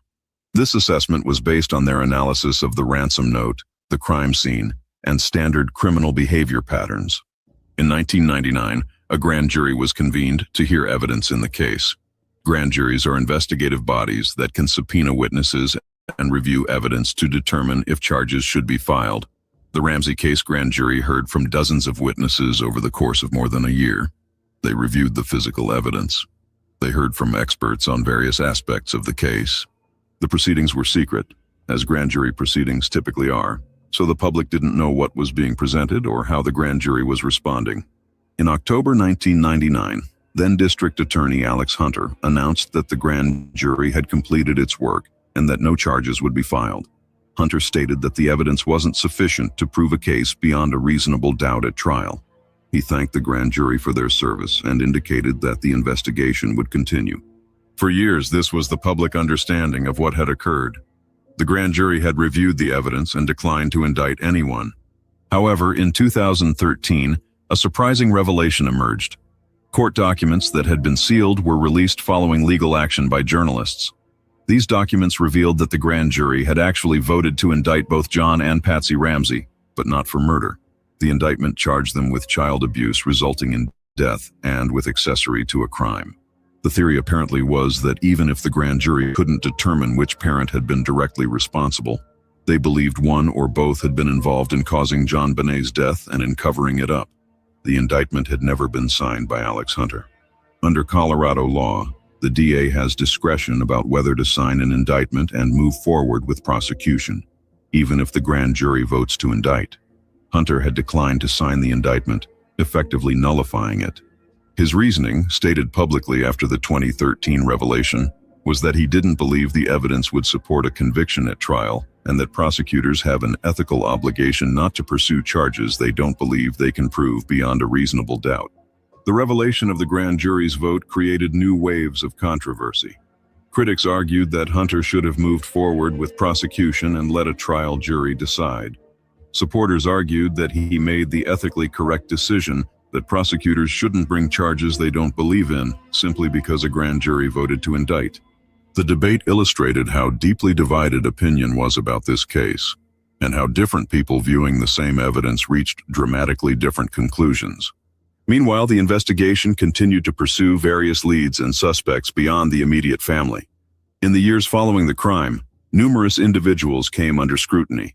Some were people who had been in the Ramsay home for legitimate reasons, workers who had done repairs or installations, delivery people, friends or acquaintances of the family. Others were individuals with histories of crimes against children, people who lived in Boulder at the time, or people whose behavior after the crime seemed suspicious. Each potential suspect was investigated. Many were asked to provide DNA samples for comparison against the unknown male profile. One by one, these suspects were eliminated. Either their DNA didn't match, or they had alibis for the night of the crime, or investigation revealed they had no plausible connection to the Ramsay family or opportunity to commit the crime. The elimination of suspects, while good investigative work, was also frustrating. Each elimination narrowed the field, but didn't point toward an answer. One individual who received significant attention was a man named Michael Helgoth. Helgoth lived in Boulder, had a criminal record, and owned boots that were allegedly similar to a boot print found in the Ramsay basement. He died by suicide in February 1997, shortly after the Ramsay murder. Some investigators and researchers believed Helgoth should be considered a serious suspect. However, others pointed out that the evidence connecting him to the crime was circumstantial at best. There was no DNA match, no clear connection to the Ramsay family, and no definitive evidence linking him to the crime scene. His death created the impossible situation where he couldn't be conclusively eliminated, but also couldn't be investigated further. Another individual who became a focus of attention was Bill McReynolds, a local man who had played Santa Claus at a Ramsay Christmas party. McReynolds was investigated and eventually cleared, but not before his life and his family's life were significantly disrupted by the scrutiny. He provided DNA samples that didn't match the unknown profile. He had alibis for the night of the crime. But the fact that he had been in the Ramsay home and had interacted with John Bonet made him a person of interest that investigators had to pursue. The reality of high-profile investigations is that many innocent people come under suspicion simply because they had some tangential connection to the victim or the crime.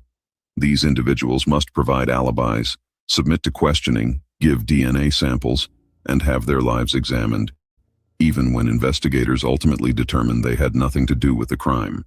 It's an unfortunate but necessary part of thorough investigation, and numerous people connected to the Ramsay case experienced this scrutiny. In 2002, the case took what appeared to be a dramatic turn. A man named John Mark Carr, an American schoolteacher living in Thailand, contacted authorities claiming to have information about the John Bonet Ramsay case. Over a period of communication, Carr eventually confessed to killing John Bonet. He provided details about the crime and claimed to have been in love with the child. His confession made international news. He was arrested in Bangkok and extradited to the United States. The arrest created a media frenzy. Here, finally, was someone